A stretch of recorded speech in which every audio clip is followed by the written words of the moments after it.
هتفضل كده لحد امتى؟ مستني المعجزة تحصل لوحدها؟ كل يوم بتصحى من النوم تعمل نفس الحاجة، نفس الروتين، نفس الملل، وكل ليلة بتنام وعلى دماغك نفس الفكرة: أنا لازم أتغير. بس أنت ما بتعملش حاجة، مستني الظروف تتغير، مستني حد يجي يقولك قوم. أنا عارف إنك بتهرب، بتشغل نفسك بأي حاجة، أي حاجة غير اللي المفروض تشغل نفسك بيها. بتقول مش قادر أو تعبان أو بعدين، لكن الحقيقة أنت خايف. بس خليني أقولك إن الوقت مش هيستناك، والعالم مش هيقف عشانك، وكل دقيقة بتضيعها مش هترجع تاني. أنت دلوقتي قدامك اختيارين: يا تفضل زي ما أنت وتفضل حياتك زي ما هي، يا تاخد خطوة واحدة تغير كل حاجة.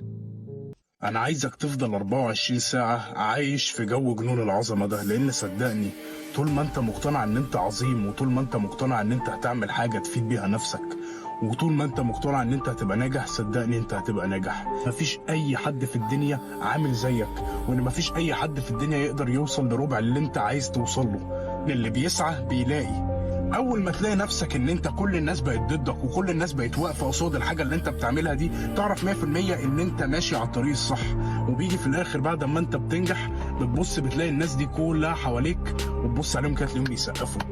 ما بقولكش ان انت بينك وبين نفسك تبقى حاطط ان الناس اللي حواليك كلها ضدك، بس بالعكس اسمع وجهه نظر الناس، بس خليك حاطط يقين بالله 100% ان انت عمرك في حياتك ما هتنجح الا لما تلاقي ان في ناس في نص الطريق بتوقفك، حتى لو ناس قريبة منك او حتى لو ناس بعيدة عنك.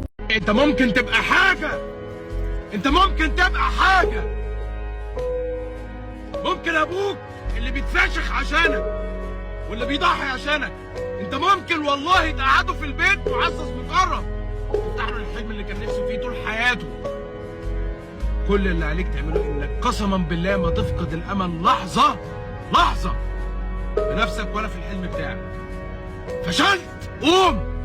هي دي الدنيا. تتعلم ازاي يا حبيبي؟ اتعلم ازاي؟ لازم تتفشخ. مفيش حاجه اسمها استسلام على الدنيا دي خالص.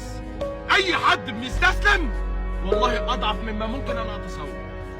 ضعيف فشخ، ضعيف خرا.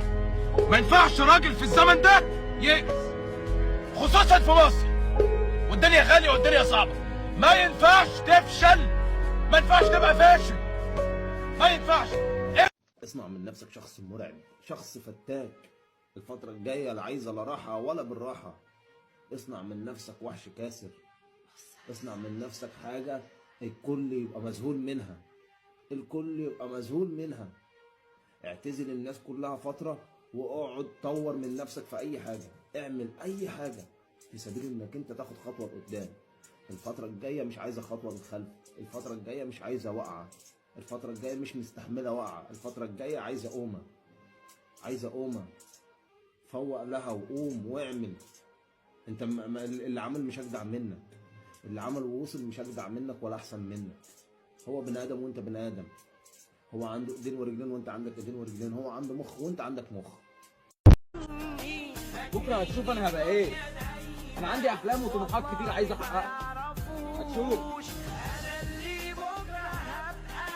ويشوفوا اسمه يبكوا ويقولوا كان قالتنا يتباهوا بيه ويحكوا. لو انت مش هتضحي بالحاجات الصغيرة اللي بتحب تعملها كل يوم، فانت هتضحي بحاجة بتحلم بيها طول عمرك. محدش هيحبك لو انت فاشل، حتى انت مش هتحب نفسك لو انت فاشل. لازم تأدي أحسن أداء عشان تفضل متشاف من نفسك ومن اللي حواليك على إنك ناجح. مفيش مجال إنك تيجي رقم 2، لازم تحافظ على الصدارة. ده يا عزيزي مستحيل، لازم يجي عليك مرة وتخيش. ولكن بما إنك ناجح واستثنائي ومشهور، فالأضواء مش هتصلك بس على لحظات نجاحك، لا دي مش هتفرقك كمان ساعة الإخفاق. كل غلطة صغيرة أو هبوط عابر في الأداء أو أي لحظة فشل هتعدي عليك هتبقى برضه البابل. انت مش هيجي زيك تاني. انت مش محتاج تغلب حد، انت محتاج كل مرة توصل لمرحلة تغلب نفسك عشان توصل اللي بعدها. طول ما انت بتقارن نفسك باللي حواليك ماشي، المنافسة حلوة، بس هتوصل لفين؟ هتعديه وتنتخ. فلو سمحت بطل تقارن. في الاول وفي الاخر انت كان الريموت كنترول في ايدك، ربنا ما خلقكش وانت ريموت كنترول حياتك في ايد حد تاني غيرك. لكن واحده واحده بتبدا تؤمن بنفسك يعني، وبعد كده بتكبر الحلم بتاعك، وبعد كده بتشوف انت لا انا ليه ما بقاش موجود هناك، انا ليه ما بقاش موجود هنا. انت لو ما شفتش نفسك كويس ما تستناش ان حد يبقى مؤمن بيك يعني. تقدر تعمل كل حاجه ولا يهمك، كل اللي بتحلم بيه بتقدر عليه. هيوقفوك، هيحاولوا يقسوك ويحبطوك ويكسروك، خليك دايما جامد، جرب حاول عاند. هيقطعوك وده ملي